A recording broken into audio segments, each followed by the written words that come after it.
Well, Shreya, there is a big statement also from the Iranian Foreign Ministry spokesperson Ismail Baghei. He's actually spoken a few minutes ago, and part of his statement say they must stop the war. We did not start it. Our choice was diplomacy.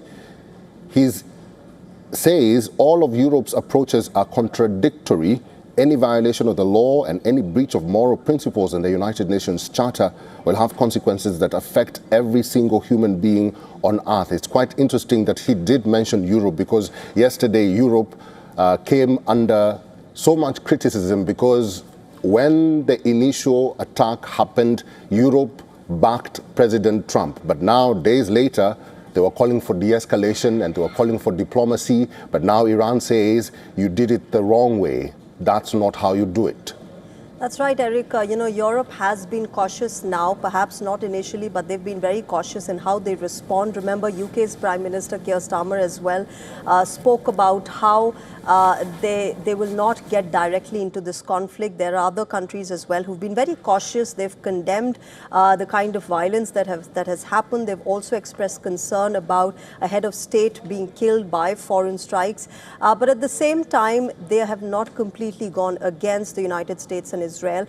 That is something that is being talked about, is being taken notice of around the world. As far as the Iranian foreign minister's statement is concerned, look, Iran has been saying that it is Israel and America that have started this war, particularly Israel. They're also saying that United States and President Donald Trump were dragged into this war, that Israel and Prime Minister Netanyahu wanted to fight against Iran.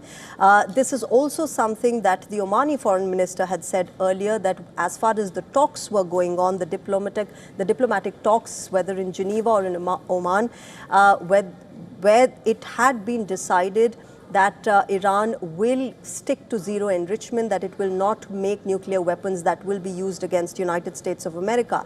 That is something that the Omani foreign minister has said. Iran and its foreign minister Abbas Araghchi have also reiterated this in multiple interviews since the war started, that we have not built or do not own weapons that can reach United States of America to attack it.